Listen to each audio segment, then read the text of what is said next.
नमस्कार, महाफास्ट मध्ये आपल्या सगळ्यांचं स्वागत। घेऊया देशभरातल्या महत्त्वाच्या बातम्यांचा वेगवान आढावा।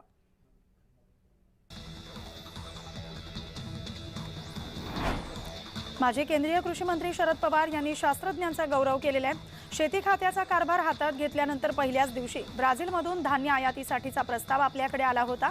मात्र पुढील 6 वर्षात आपण शेती उत्पादनात स्वयंपूर्ण झालोय। आता आपण इतर देशांना निर्यात करतोय आणि हे शेतकरी आणि या क्षेत्रात संशोधन करणाऱ्या शास्त्रज्ञांमुळे शक्य झाले असं पवार म्हणाले।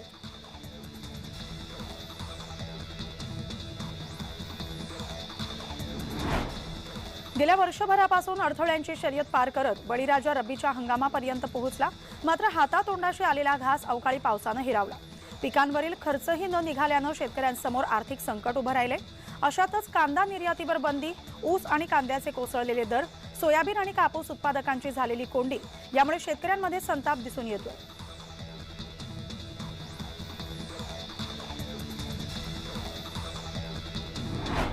महाराष्ट्रात डासांचा प्रादुर्भाव वाढला असून दर तासाला सरासरी 2 रुग्णांना डेंग्यूची लागण होते। डेंग्यूच्या बाबतीत महाराष्ट्र देशात 3ऱ्या क्रमांकावर आहे। 1 जानेवारी ते 30 नोव्हेंबर पर्यंत राज्यात 17,531 रुग्ण आढळले। देशभरात 2,34,427 डेंग्यूचे रुग्ण आहेत।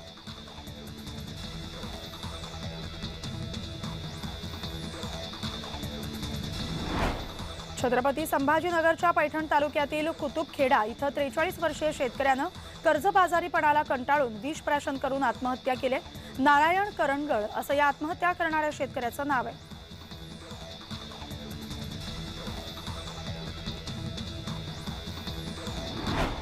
मुंबई विद्यापीठात व्हर्च्युअल क्लासरूमची निर्मिती करण्यात आली। Mumbai school of economics and public policy विभागाच्या माजी विद्यार्थी संघाच्या पुढाकारानं ही निर्मिती करण्यात आली। नुकतंच या व्हर्च्युअल क्लासरूमचं उद्घाटन करण्यात आले।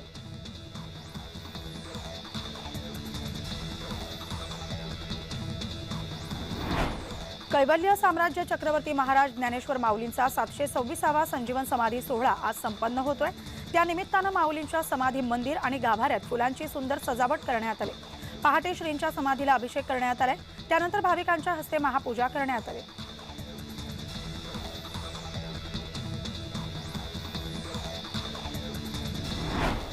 श्री संत ज्ञानेश्वर माऊली संजीवन सोहळा संपन्न होतोय आणि त्या निमित्तानं ज्ञानेश्वरीतील शेवटच्या 18व्या अध्यायातील पसायदान सुंदर कॅलिग्राफीमध्ये लिहिण्यात आले।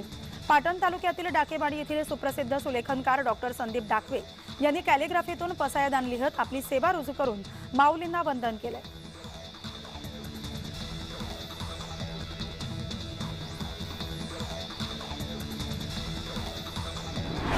गोविंदगिरी महाराज यांनी पुण्यात बोलताना अत्यंत धक्कादायक वक्तव्य केले। बांधकाम सुरू असलेलं राम मंदिर उद्ध्वस्त करण्याचे काही लोकांचे मनसुबे असल्याचं विधान त्यांनी केले।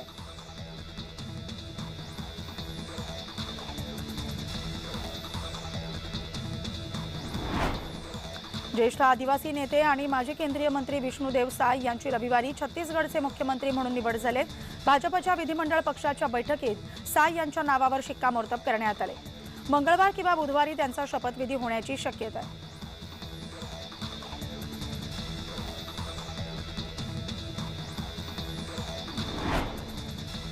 शासकीय सेवेत गट क ची पद ही एमपीएससी परीक्षेत भरण्यात पदभरती करण्यास आता सुरुवात झालेली आहे।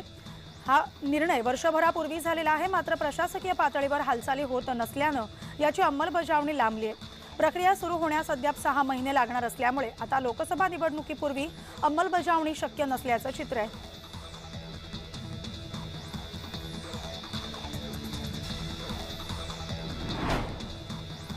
प्रसूतीनंतर दरवर्षीच महिलांना आरोग्याच्या समस्या जाणवत असतात असा संशोधन आता समोर आलेला आहे आणि संशोधनातील या पथकात जागतिक आरोग्य संघटनेचे तज्ज्ञही सहभागी झालेले आहेत।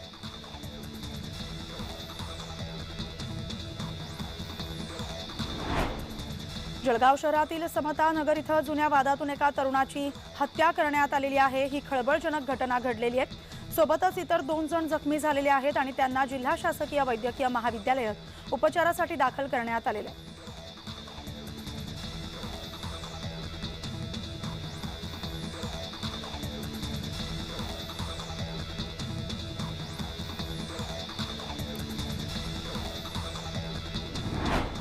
जळगाव शहरातील समतानगर इथं जुन्या वादातून एका तरुणाची हत्या करण्यात आलेली आहे आणि 2 जण जखमी झालेले आहेत। त्यांना जिल्हा शासकीय वैद्यकीय महाविद्यालयात उपचारासाठी दाखल करण्यात आले।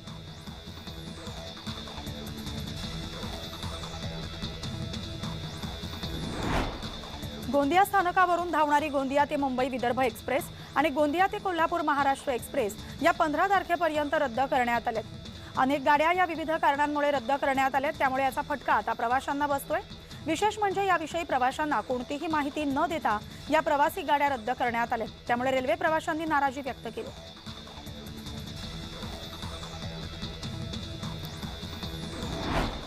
मराठा आरक्षण ओबीसी आरक्षणात संघर्ष सध्या सर्वत्र सुरू आहे। ओबीसी आरक्षणाच्या समर्थनार्थ छगन भुजबळ यांनी जी भूमिका घेतली त्याला नाशिक जिल्ह्यातील सिन्नरच्या ओबीसी बांधवांनी पाठिंबा दिलाय। शहरातून मेणबत्ती मोर्चा काढण्यात आलाय। ओबीसी नेते छगन भुजबळ हे ओबीसी आरक्षणाच्या बचावासाठी पुढे सरसावलेत। भुजबळांच्या समर्थनार्थ सिन्नरच्या ओबीसी समाजानं भुजबळ साहेब तुम आगे बढ़ो, हम तुम्हारे साथ है, एकच पर्व ओबीसी पर्व अशा घोषणा दिल्या।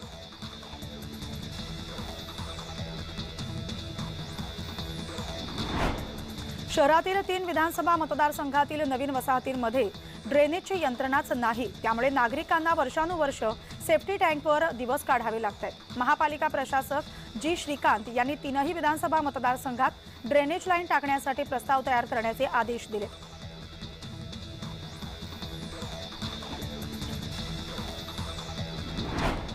मुंबई महापालिकेची 4 वैद्यकीय महाविद्यालय आणि दंत महाविद्यालय ही अत्यंत प्रथितयश महाविद्यालय असून 5ही वैद्यकीय महाविद्यालयांचे अभिमत आरोग्य विद्यापीठ या करण्याचा निर्णय घेण्यात आलेला आहे।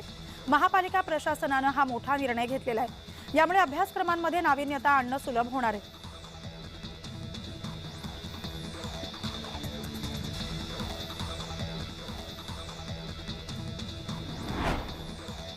कृष्णा खोऱ्यामधील कुकडी, इंद्रायणी, मुठा, मुळा, नीरा, भीमा, कोयना आणि कृष्णा या नद्यांमध्ये पडणाऱ्या पावसाचं कोकणात वाहून जाणारे 15.11 अब्ज घनफूट पाणी हे प्रकल्प वर्षाअंतर्गत कृष्णा खोऱ्यात वळवण्याचा प्रस्ताव जलसंपदा विभागाने तयार केलाय।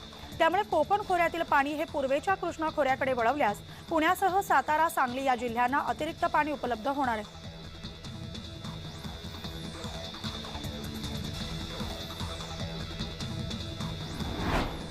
देशातील संभाव्य साखर संकट टाळण्यासाठी ऊसाचा रस आणि साखरेच्या अर्कापासून इथेनॉल निर्मिती करण्यावर केंद्र सरकारने बंदी घातली, त्यामुळे साखर उद्योगासमोर संकट उभे राहिले। इथेनॉल निर्मिती करणाऱ्या कारखान्यांना कर्ज न देण्याचा निर्णय राज्य सरकारी सहकारी बँकांनी घेतलाय, त्यामुळे कारखानदार हवालदिल झाले।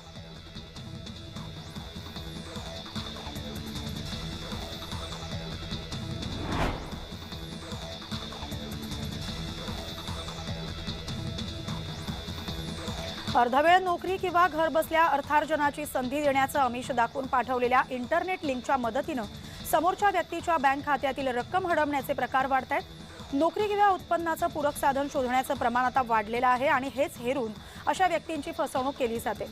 मुंबईत गेल्या वर्षभरात घडलेल्या अशा गुन्ह्यांची संख्या गेल्या वर्षीच्या तुलनेत चौपट वाढल्याचं दिसून आलंय।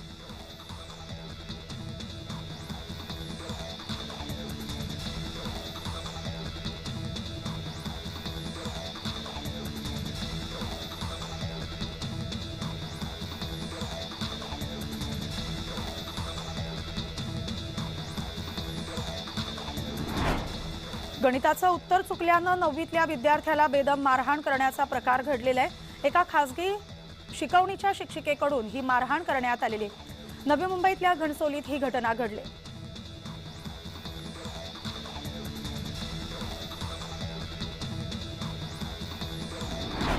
दक्षिणेकडून येणाऱ्या बाष्पयुक्त वाऱ्यांचा वेग वाढल्यामुळे आणि उत्तरेकडून येणाऱ्या थंड वाऱ्याचा प्रभाव कमी झालेला आहे।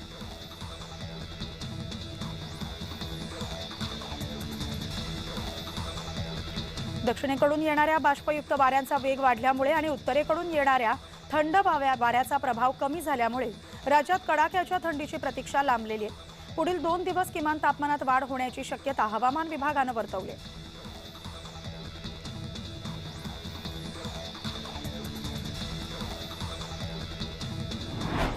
व्याजाने घेतलेल्या पैशांच्या वसुलीसाठी चक्क एका व्यक्तीचं अपहरण केल्याची घटना अकोला जिल्ह्यातील आलेगाव इथं घडली। अपहरणकर्त्यानं थेट वाशिम जिल्ह्यातील रिसोड येथील फार्म हाऊस पर्यंत सिने स्टाईल पद्धतीने अपहरण केले।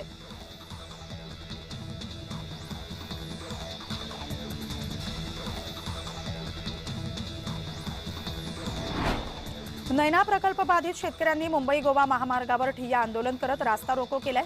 प्रशासनातर्फे तहसीलदारांनी उपोषणकर्त्यांची भेट घेऊन अधिवेशनानंतर आपल्या मागण्यांवर मार्ग काढू तोपर्यंत आपलं उपोषण स्थगित करावं अशी विनंती केली। मात्र या विनंतीला धुडकावत नैना प्रकल्प रद्द करण्याची मागणी पूर्ण होईपर्यंत उपोषण मागे न घेण्याचा निर्णय शेतकऱ्यांनी केलाय।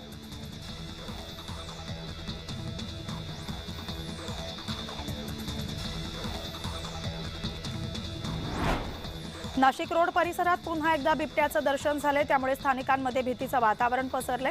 बिबट्याने एका कुत्र्यावर हल्ला केल्याची घटना सीसीटीव्ही कॅमेऱ्यात कैद झाली।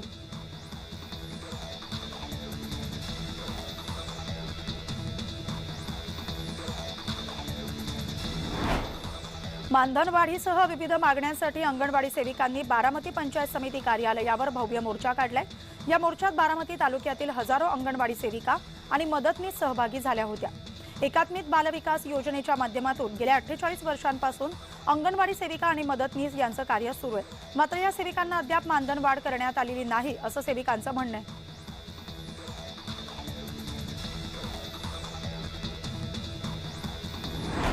भिवंडी तालुक्यातील काल्हेर इथं नुकत्याच पार पडलेल्या भाजपाच्या विकसित भारत यात्रेच्या कार्यक्रमानिमित्त व्यासपीठावर भारतीय तिरंग्याची प्रतिमा उलट्या अनुक्रमे लावण्यात आली होती।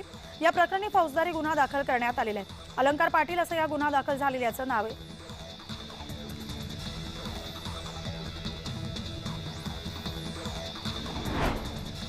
कराड विमानतळ विस्तारीकरणाला स्थानिक 5 गावातील नागरिकांनी विरोध केलाय। भाजपा सातारा लोकसभा प्रभारी डॉक्टर अतुल भोसले यांच्यामार्फत सरकारकडे गावकऱ्यांनी याबाबत निवेदन दिले।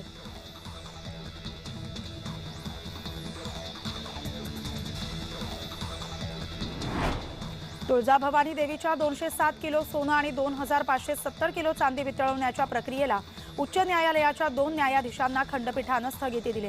विधी आणि न्याय विभागानं तुळजाभवानी मंदिर संस्थानला सोनं चांदी वितळवण्याच्या प्रक्रियेला भाविक आणि पुजाऱ्यांचा विरोध होता। त्यानंतर हिंदू जनजागरण समितीनं कोर्टात या संदर्भात जनहित याचिका दाखल केली होती।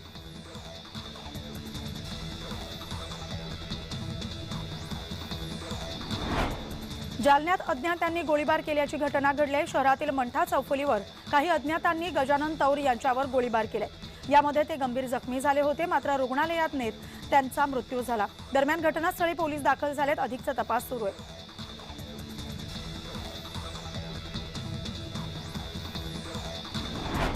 पुणे महानगरपालिकेनं पुणेकरांसाठी पादचारी दिनाचं आयोजन केले। यासाठी पुण्यातील लक्ष्मी रस्ता मुक्त फक्त पायी चालण्यासाठी राखीव ठेवण्यात आलेले आहे। त्यामुळे या मार्गावरील वाहतूक वळवण्यात आलेली आहे। पादचाऱ्यांना विना अडथळा नगर तालीम चौक ते गरुड गणपती चौकादरम्यान चालता यावं अशी व्यवस्था करण्यात आली।